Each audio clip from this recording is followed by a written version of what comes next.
میرے پیارے آقا صلی اللہ علیہ وسلم کے پیارے دیوانوں، تو عرض یہ کر رہا تھا کہ ہم بہت سب کی دعائیں لینے کی بات کرتے ہیں، لیکن ماں باپ کی دعا کے حوالے سے ہم بہت پیچھے ہیں۔ اور ایک بات یہ بھی آپ سے عرض کروں، ایک ہے دعا کروانا اور ایک ہے دعا لینا۔ جو دعا کروائی جاتی ہے اس میں بھی اثر ہے، لیکن اتنا نہیں۔ ایک جو کروائی جاتی وہ بے حجاب سیدھے جاتی ہے، اس کے لیے کوئی حجاب نہیں۔ ایک دعا کروائی جاتی ہے وہ بھی اثر ہے۔ ایک دعا لی جاتی ہے، ایک دعا لینا۔ لینے کا مطلب کیا؟ آپ کسی کو کہیں میرے لیے دعا کریں، دعا کروانا ہوا۔ ایک ہوا دعا لینا، آپ ایسا کام کر دیں کہ وہ خوش ہو کر خود سے دعا دیں۔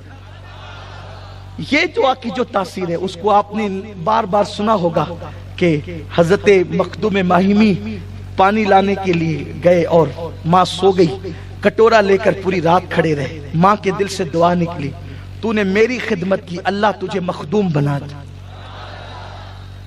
سارے مخدوم جسے مخدوم کہتے ہیں وہ مخدوم ہے، حضرت سیدنا مخدوم ماہمی رحمت اللہ علیہ۔ کیا زندگی ہے! تو جب ماں باپ کی خدمت کی بات آتی ہے تو لوگ سوچتے ہیں چلو نوکر کو لگا دیں، کچھ پیسے دے کر اس سے خدمت کروا لیں، کسی اور کو لگا دے، کسی اور کو لگا دے۔ یاد رکھیں یہ بوجھ نہیں ہے جو ماں باپ کو نکالنے۔ اب تو ہندوستان میں بھی بہت سارے ایسے ٹرسٹ پلان بنا رہے ہیں کہ اولڈ ہاؤس اب بننے چاہیے، بوڑھے گھر اب بننے چاہیے تاکہ ماں باپ کو اس میں منتقل کریں۔ بڑی کم نصیبی ان لوگوں کی اپنے گھر سے جو جنت کو نکال دی۔ جو جنت نظر نہیں آتی اس کی تلاش میں ہے، جو جنت گھر میں موجود ہے اس کو گھر سے باہر نکالنے کی فکر ہے۔ اس سے بڑھ کر بھی فکر کا بودا پن اور کیا ہوگا۔ جس جنت کے حوالے سے آقا نے فرمایا ماں باپ تیری جنت بھی ہے تیری جہنم بھی ہے، خوش کر لے تو جنت ہے، ناراض کر لے تو تیری جہنم ہے۔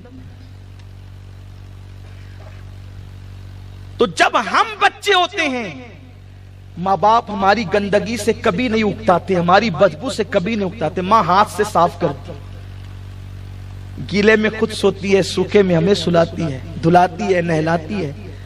ناک بہ رہی ہوتی ہے تو بارہا یہ دیکھا گیا، مشاہدہ ہے کہ جس بہتی ہوئی ناک کو دیکھ کے سب نفرت کریں، باپ دیکھتا ہے تو ہاتھ سے پونچھ لیتا ہے۔ آپ کے ساتھ بھی ہوا ہوگا، یہ آپ دیکھتے رہتے ہیں، روزانہ کا مشاہدہ ہے۔ اس کو کبھی گندگی محسوس نہیں ہوتی کیونکہ پیار جو ہے۔ لیکن جب ماں باپ اس منزل پر پہنچتے ہیں کہ اب وہ غلاظت کرتے ہیں، اب وہ گندگی کرتے ہیں، تو ان کو گھر سے نکالنے کا پلان کیا جاتا۔ میں نے تو کچھ ایسے بھی کم نصیب اولاد کو دیکھا ہے جو ہمارے پاس آ کے کہتے دعا کرو کہ ہمارے والدین جلدی سے رخصت ہو جائیں۔ بہت بوڑھے ہو چکے، بہت محنت کر چکے، پورے گھر والے اکتا گئے، دعا کریں کہ جلدی سے رخصت ہو جائے۔ کس کے لیے آپ یہ بات کرتے ہیں؟ آپ ذرا سوچیں تو صحیح۔ جس کو ایک بار دیکھنے سے حج کا ثواب، مقبول حج کا ثواب ملے، آپ اس کے مرنے کی دعا کرتے ہیں، آپ اس کی موت کی دعا کرتے ہیں۔ میرے پیارے آقا صلی اللہ علیہ وسلم کے پیارے دیوانوں شفا کی دعا کیوں نہیں کرتے کہ اللہ انہیں شفا عطا فرمائے، درازی عمر بالخیر عطا فرمائے۔ اور جب تک ماں باپ حیات ہے آپ کو وہ نیکی ملتی ہے کہ آپ اس سے بڑھ کر نیکی کا تصور نہیں کر سکتے۔ اس لیے کہ اگر حج کرنا ہے تو 9 ذی الحجہ کو پیسے خرچ کر کے جب تک عرفات نہ پہنچے، محنت نہ کرے، مشقت نہ کرے، حج نہیں ہو سکتا۔ اور حج کر کے بھی کوئی گارنٹی نہیں کہ حج قبول ہوا۔ لیکن یہاں تو 1 سیکنڈ ماں کو محبت سے دیکھا، مقبول حج کا ثواب مل گیا۔ دعا کرائی، کیا سے کیا بن گئے، کیا سے کیا مل گیا۔ جس کی بگڑی نہ بنتی ہو وہ اپنے ماں باپ سے دعا کرائے، اللہ اس کی بگڑی کو بنا دے گا۔ اہمیت، جو چیز سستے میں ملتی ہے لوگوں کو اس کی اہمیت نہیں ہوتی، لوگ مہنگے کی طرف جاتے ہیں۔ سستے میں جو چیز ملتی ہے، بہت سستا سودا ہے یہ جسے ماں باپ کی خدمت کہتے ہیں، کیجئے۔ تو بنو مسلم کا ایک شخص آ کر حضور سے کہتا ہے یا رسول اللہ میری ماں اتنی بوڑھی ہو چکی ہے کہ وہ غلاظت اور گندگی کر دیتی ہے، اور میں اس کو نہلاتا ہوں، کپڑے پہناتا ہوں، اس کو صاف کرتا ہوں، یا رسول اللہ کیا میں نے اپنی ماں کا حق ادا کر دیا؟ راوی بیان کرتے ہیں کہ اللہ کے رسول صلی اللہ علیہ وآلہ وسلم نے فرمایا جب تو پیدا ہوا تھا تو تیری پیدائش کے وقت، ولادت کے وقت تیری ماں کو جو جھٹکے لگے تھے ابھی تو نے اس ایک جھٹکے کا حق بھی ادا نہیں کیا۔ ماں باپ کا حق کیا ادا ہو سکتا ہے؟ ماں باپ کا احسان کا شکرانہ کیا ادا ہو سکتا ہے؟ ایک صحابی بارگاہ رسالت میں عرض کیا، یا رسول اللہ صلی اللہ تعالی علیہ وسلم، میرے ماں باپ دنیا سے رخصت ہو گئے، اب میں ان کے ساتھ حسن سلوک کیسے کر سکتا ہوں، کیا کروں؟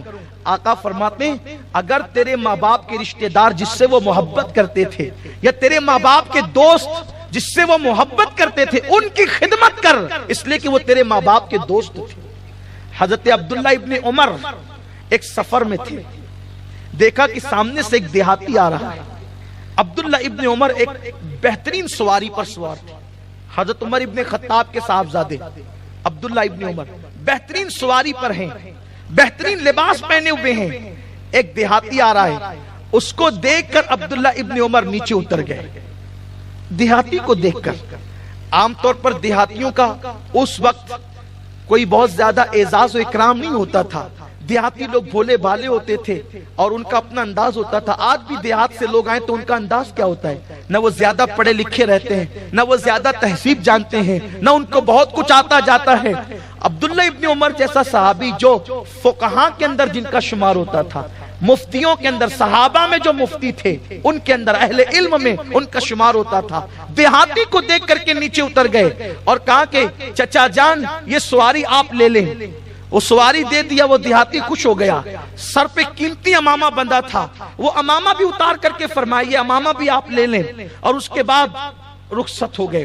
جو ساتھ میں لوگ تھے انہوں نے کہا اے ابن عمر، یہ دیہاتی لوگ بہت چھوٹی سی چیز لے کر بھی خوش ہو جاتے ہیں، آپ کا ان کے لیے نیچے اتر جانا ہی ان کے لیے بہت بڑی بات تھی، اور آپ جو ہے نیچے اترے، آپ نے قیمتی سواری دے دی، اس کے بعد آپ نے اپنا امامہ بھی اتار کر کے دے دیا، آخر آپ نے ایسا کیوں کیا جبکہ دیہاتیوں کا اتنا اعزاز و اکرام نہیں ہوتا؟ عبداللہ ابن عمر نے فرمایا کہ میں نے رسول اللہ صلی اللہ علیہ وسلم سے سنا ہے کہ تمہارے والدین اگر دنیا سے کوچ کر جائیں اور ان کے ساتھ حسن سلوک کرنا ہو اور ان کو خوش کرنا ہو تو جو ان کے دوست ہیں ان کی خدمت کیا کرو۔ یہ جو دیہاتی ہے میں نے اپنی آنکھوں سے دیکھا، میرے والد حضرت عمر ابن خطاب کا دوست تھا اور حضرت عمر اس کا بڑا اکرام کرتے تھے، تو مجھے حضور کی وہ حدیث یاد آ گئی، اگر قبروں میں ماں باپ کو خوش کرنا ہے ان کے دوستوں کی خدمت کیا کرو۔ میں نے سواری بھی دے دیا، امامہ بھی دے دیا، میرے والد تو دنیا سے چلے گئے، ان کی خدمت نہیں کر سکتا، ان کے دوستوں کو خوش کر کے قبر میں ان کے دل کو ٹھنڈک پہنچانا چاہتا ہوں۔ یعنی اسلام ماں باپ کے دوستوں کے ساتھ بھی حسن سلوک کی تعلیم دیتا ہے۔